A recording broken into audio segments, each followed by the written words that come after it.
Comme promis dans l'épisode précédent, l'épisode 13, où on parlait du changement, aujourd'hui je reviens donc pour te donner des conseils et des astuces pour faciliter ce changement. Je te rappelle, le changement c'est passer d'un état initial A à un état final B, ou tout du moins transitoire. Ça veut dire que derrière tu vas pouvoir continuer d'évoluer. On a donc vu dans l'épisode précédent que le changement, ça crée beaucoup d'émotions, beaucoup de peur, beaucoup de tristesse, jusqu'au moment où tu as le déclic et tu décides vraiment de changer. Les conseils et les pratiques que je te donne aujourd'hui donc s'appliquent un peu dans toutes les phases. Au moment où tu es triste et que tu penses que tu vas échouer, au moment où tu as peur et tu n'as pas envie de tenter l'expérience, ou au moment quand tu es dans la phase d'expérimentation et que tu rencontres des obstacles. Dans un monde aussi rapide et aussi complexe que le nôtre, savoir conduire le changement, à titre personnel ou même à titre professionnel, ou pourquoi pas accompagner quelqu'un de ton entourage, c'est vraiment primordial. Et à la fin de cet épisode, j'espère vraiment que tu auras plein d'outils pour mener à bien ce changement. Que tu aies envie de révolutionner ta vie, de faire évoluer ton métier actuel, ou de transformer certains comportements, cet épisode il est pour toi. Salut à toi et bienvenue sur le podcast Dépasse-toi. Je suis Sylvain Viens et je partage avec toi le fruit de mes lectures et de mes réflexions pour t'aider à atteindre une vie plus riche et épanouie. À la fin de cet épisode, tu ne seras pas plus riche financièrement, ni plus belle ou plus beau physiquement, mais je peux t'assurer que tu auras appris quelque chose qui te permettra de profiter au mieux de la vie qui s'offre à toi. Et tu pourras me retrouver tous les mardis et les jeudis à partir de 6h30 sur ton lecteur de podcast préféré. Aujourd'hui, on parle donc de changement, et dans cet épisode, je vais te donner des axes de réflexion ou des conseils pour que tu puisses mener à bien ce changement. Comme tu sais que j'aime bien illustrer mes propos, aujourd'hui, on va s'imaginer être un train, très beau, très solide, pas forcément moderne. Et en fait, en te disant ça, j'ai l'image d'une locomotive. Donc on va dire qu'on est plutôt une locomotive à vapeur. Et ça me fait penser à Tom Sawyer. Je sais pas pourquoi, mais c'est comme ça. Donc cette locomotive, elle attend en gare A. Donc c'est l'état dans lequel tu es. Et elle désire aller en gare B. C'est l'état que tu vises. Le premier conseil, qui est je pense le plus important que je peux te donner, c'est de prendre un bon état d'esprit. Un bon mindset, comme disent les anglophones.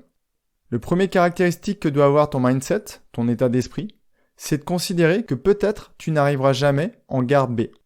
Peut-être que les obstacles devant toi auront été trop résistants. Peut-être que les rails se seront détériorés sur ton passage. Peut-être que tu n'auras pas prévu suffisamment de charbon. Ou peut-être même que c'est pas en gare B que tu vas t'arrêter, mais en gare C, car tu auras atteint une telle vitesse que tu n'auras même pas le temps de t'arrêter. Ce qui est plutôt sympa, sachant que la gare C, elle est encore beaucoup plus top. Mais pour rien au monde, le fait de penser à l'échec, ça doit t'empêcher de mettre du charbon dans ton foyer. Peut-être que tu t'arrêteras en A', pour reprendre un peu de souffle ou pour régler un problème de chaudière. Mais il faut vraiment que tu prennes conscience que d'arriver en A', ça ne sera pas un échec, mais plutôt une leçon de vie. Et que la prochaine fois que tu relanceras la motrice, je crois que c'est comme ça que ça s'appelle, tu arriveras beaucoup plus loin. Tu auras appris des choses de ton précédent échec que tu ne reproduiras pas. Pour illustrer ce propos, on pourrait prendre une citation de Nelson Mandela. Je ne perds jamais, soit je gagne, soit j'apprends. La deuxième caractéristique que tu dois avoir au niveau de ton état d'esprit, c'est que tu dois être optimiste, mais surtout réaliste. Pas forcément pour prendre conscience que tu n'atteindras pas la gare B, on en a parlé un peu plus tôt, mais plutôt pour visualiser les obstacles qui vont se dresser devant toi. Imagine le pire et mets en place toutes les solutions préventives ou curatives dont tu auras besoin. Par exemple, tu peux emporter quelques rails de rechange dans ta motrice. Tu peux prévoir une étape intermédiaire en gare A' pour refaire tes stocks de charbon. Je pourrais bien sûr te dire de visualiser la gare B pour que tu imagines y arriver. Mais le problème avec ça, la visualisation, c'est quelque chose de positif, mais il ne faut pas en abuser. Le cerveau, il a beaucoup de mal à faire la différence entre le réel et l'imaginaire. Et si tu arrives à le convaincre qu'il est en gare B, il n'aura plus la motivation suffisante pour te faire avancer. Et malheureusement, tu vas rester figé sur ton chemin. Et toujours dans le domaine de l'état d'esprit, bien sûr, tu dois essayer de le nettoyer au maximum de toutes les fausses idées. Je pense pas que sur une locomotive, on fasse une vidange, mais si tu veux utiliser ton véhicule pour aller très loin et très rapidement, il faut vraiment que le moteur soit bien entretenu. Donc non, tu n'es pas trop vieux ou trop vieille pour changer. Non, ce n'est pas parce que tu as déjà échoué que tu n'y arriveras pas. Bien au contraire, comme on l'a dit plus tôt, tu auras appris des choses que tu pourras remettre en pratique. Oui, c'est plus simple de rester en gare A. Mais la vie, ce n'est pas forcément d'attendre la faucheuse en gare A, c'est plutôt d'essayer de la faire courir jusqu'à toi en gare Y ou en gare Z. Bon, je t'avoue que cette image n'est pas hyper positive, mais ce que je voulais dire, c'est que tu dois pas avoir peur de l'inconnu et que ça ne doit pas te figer dans l'état dans lequel tu es aujourd'hui. Le changement, c'est vraiment une très bonne chose. Le deuxième conseil que tu pourras utiliser, si le chemin te paraît trop difficile, ou si tu commences à t'épuiser, ou simplement si tu veux arriver plus vite en gare B, tu peux te faire accompagner. En gros, c'est comme si tu rajoutais une motrice de plus sur ton train. Tu vas aller plus vite, ton avancement va être plus efficace. Et peut-être même que cette motrice que tu auras rajoutée à côté de ton train aura peut-être un éclairage plus puissant et ça te permettra de mieux voir le chemin sur lequel tu te projettes. Le fait d'avoir aussi une motrice qui t'accompagne, c'est que tu vas aussi pouvoir conserver plus d'énergie ou plus de charbon si on reste sur l'image du train. Et peut-être même que si jamais tu tombes en panne sur le chemin, cet accompagnateur, que ce soit un psychologue si tu veux te libérer de certains fardeaux de l'esprit, un hypnothérapeute ou encore un coach, si tu veux avancer concrètement sur les objectifs, ce dernier pourra sortir la motrice et peut-être réparer les rails devant toi. Et on peut même imaginer que cet accompagnateur pourrait pousser sur la locomotive, même si ça paraît un peu fantasque. Un autre type d'accompagnement pourrait être tout simplement ton entourage.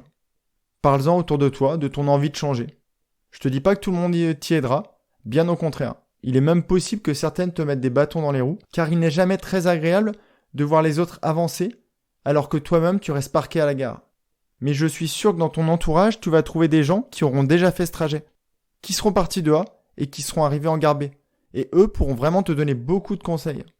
Et le deuxième avantage de ça, d'en parler autour de toi, c'est que ça va te donner une pression positive. Si jamais tu dis à tout le monde que tu vas partir et que tu vas arriver en gare B, ça va être très très très difficile de squatter la gare A trop longtemps.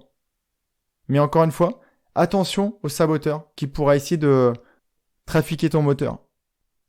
Si cet accompagnement, tu le trouves pas dans ton entourage, tu peux peut-être aussi trouver des pairs, des personnes qui sont dans le même état d'esprit que toi, qui ont les mêmes objectifs que toi. Je te disais que les réseaux sociaux, c'est pas toujours quelque chose de très positif, mais en l'occurrence, tu peux peut-être par exemple adhérer à des groupes qui auraient la même destination que toi. L'idée derrière tous ces conseils, c'est vraiment d'essayer de faire en sorte que tu ne restes pas en gare A et que tu arrives en gare B. Donc tout ce qui peut t'aider à faire en sorte que tu arrives en gare B est plutôt bon à faire. Par exemple, on parlait de la peur de l'inconnu. Lis des ouvrages sur la gare B. Peut-être que ça va te donner envie d'y arriver beaucoup plus rapidement. Un autre bon moyen de ne pas rester en A, c'est d'identifier aujourd'hui tout ce qui te gêne et tout ce pourquoi tu veux aller en gare B. Tu peux les lister par exemple et les relire de temps en temps pour te remotiver à avoir en destination cette gare B. Pour synthétiser le contenu de cet épisode et les conseils que je t'ai donnés, prenons un vrai exemple de changement. Imaginons que ton envie de changer, c'est de devenir une personne qui a dans sa boîte à outils la méditation, alors qu'aujourd'hui tu passes tes soirées devant Cyril Hanouna. Donc liste tout ce qui te donne envie d'arriver en gare B. Être un pratiquant en méditation. Moins de stress, plus de créativité, plus de sang-froid avec tes enfants, par exemple. Liste tout ce qui te donne envie de quitter la gare A. Impression en fin d'émission d'avoir perdu ton temps, le fait d'être devant un écran en soirée et les impacts que ça a sur ton sommeil, ce genre de choses. Essaye de parler de méditation à ton entourage. Peut-être que tu vas découvrir qu'un de tes cousins passe ses étés au village des Pruniers, ou que ta grande-tante est une formatrice dans le domaine. Tu peux peut-être aussi en parler à tes collègues. Peut-être que certains ont déjà essayé, abandonné, car ils sont retrouvés face à des obstacles. Donc ils vont pouvoir te lister ces différents obstacles. Peut-être que tu peux suivre une formation en ligne sur le sujet. Peut-être que la mienne, si elle est sortie au moment où tu écouteras cet épisode, pourrait être le bon moyen de t'aider dans cette mise en place de la méditation. Tu peux aussi faire un stage autour de chez toi, en présentiel. Tu peux aussi demander à ton entreprise de monter des ateliers.